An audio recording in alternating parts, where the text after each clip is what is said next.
L'air extérieur leur brûla les poumons, comme un feu froid. Nathanaël se pencha, main sur les genoux, attelante, cherchant à chasser l'odeur qui s'était incrustée dans sa gorge. Maxou, lui, resta figé quelques pas derrière, les bras ballants, le regard tombé sur le ballast, comme si ses yeux refusaient encore de remonter vers le monde. Aucun mot ne sortit.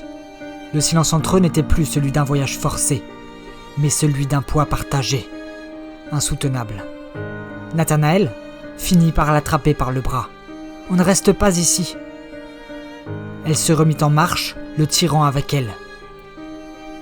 Les rails s'étiraient devant eux, scintillant faiblement sous la lumière grise. Chaque pas semblait s'éloigner du cauchemar, mais celui-ci restait tout de même accroché à leurs ombres. Maxou trébucha sur un morceau de métal rouillé. En se relevant, son regard se figea sur un éclat qui dépassait de la poussière et des cailloux. Il se pencha et en sortit un petit objet, un médaillon cabossé, fendu sur le côté, avec au centre une photo minuscule. Il le tendit à Nathanaël. Elle le prit, le retourna, et soudainement, son souffle se coupa. La photo était trop effacée pour distinguer les visages nettement, mais quelque chose, un contour, un geste, lui noua l'estomac. Sans savoir pourquoi, elle le glissa précipitamment dans sa besace, comme si elle voulait que personne ne puisse le voir. « On y va !» murmura-t-elle plus sèchement qu'elle ne l'aurait voulu.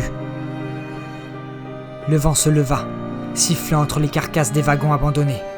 Au loin, un bruit, moteur ou pas feutré sur les gravillons, elle ne le savait pas, mais c'était trop régulier pour être le hasard. Nathanaël s'arrêta net, tendit l'oreille, puis reprit d'un pas rapide. « Quelqu'un nous suit !» dit-elle presque pour elle-même. Ils pressèrent le pas. Le ciel, bas et lourd, semblait s'écraser sur la voie ferrée. Maxou serra les dents, jetant des coups d'œil nerveux derrière eux. Dans un geste instinctif, il attrapa la main de Nathanaël. Elle le laissa faire et referma sa paume autour de la sienne, sans y prêter attention. Elle sentit, sans savoir pourquoi, que ce contact n'avait rien d'ordinaire. Au contraire. Ils marchèrent ainsi jusqu'à ce que la silhouette de la gare disparaisse derrière un tournant.